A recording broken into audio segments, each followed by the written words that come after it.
வணக்கம், இது உங்கள் டாப் ஐஏஎஸ் அகாடமி.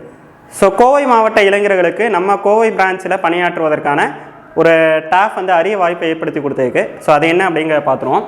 நம்ம கோவை மாவட்ட பிரான்ச்சில் பார்த்தீங்க அப்படின்னு சொல்லி கேட்டிங்க அப்படின்னா டீச்சிங் அண்ட் நான் டீச்சிங் வேகன்சிஸ் அவைலபிளாக இருக்குது. டீச்சிங்ஸ் பார்த்தீங்க அப்படின்னா என்ன சப்ஜெக்ட்டுக்கு வாண்டடாக இருக்குது அப்படின்னு சொல்லி பார்த்தீங்கன்னா Tamil, history, INM, maths, polity, unit 8, unit 9, அதே மாதிரி எக்கனாமிக்ஸு, சயின்ஸ், எந்த சப்ஜெக்ட்டுக்கெலாம் நமக்கு ஸ்டாஃப் அப்படிங்கிறது அவைலபிளாக இருக்குது.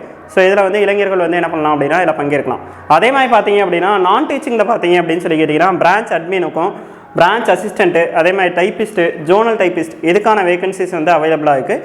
தேவைப்படக்கூடியவங்க என்ன பண்ணணும் அப்படின்னு சொல்லி கேட்டிங்க அப்படின்னா இந்த ஜாப் வேணும் அப்படிங்கிறவங்க ஃபஸ்ட்டு டீச்சிங் ஸ்டாஃபுக்கு பார்த்தீங்க அப்படின்னு சொல்லி கேட்டிங்கன்னா ஒரு 3 ஸ்டேஜஸ் இருக்கும். என்னென்ன அப்படின்னு சொல்லி கேட்டிங்கன்னா ஃபஸ்ட்டு ரிட்டன் டெஸ்ட் இருக்கும். நீங்கள் என்ன சப்ஜெக்ட் இருக்கீங்களோ அதில் ரிட்டன் டெஸ்ட் அப்படிங்கிற மஸ்ட் இருக்கும். அதுக்கப்புறம் நீங்கள் எடுக்கக்கூடிய பாடத்தில் ஒரு டெமோ கிளாஸ் ஒன்று இருக்கும். அதுக்கப்புறம் பர்சனல் இன்டர்வியூ. இதை 3க்கு அப்புறம் தான் நீங்கள் டீச்சிங் ஸ்டாஃப் அப்படிங்கிற வேகன்சிக்கு வர முடியும். அதுக்கு அடுத்து பார்த்தீங்க அப்படின்னு சொல்லி கேட்டிங்க அப்படின்னா டைப்பிஸ்ட்டுக்கு டைப்பிஸ்ட் சர்டிஃபிகேட் அப்படிங்கிறது கண்டிப்பாக இருந்தாகணும். மேல் ஆர் ஃபீமேல் 2 பேருமே நீங்கள் என்ன பண்ணலாம் அப்படின்னா இதுக்கு அப்ளை பண்ணலாம். மாத சம்பளம் அடிப்படையில் இந்த வேகன்சிஸ் நம்ம எடுத்துகிட்ருக்கோம்.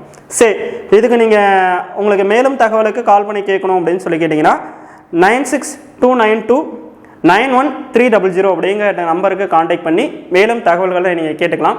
எல்லாருமே இந்த அரிய வாய்ப்பை பயன்படுத்தி வேலைவாய்ப்பு பெறுறதுக்கு என்னோடய வாழ்த்துக்களை தெரிவிச்சுக்கிறேன்.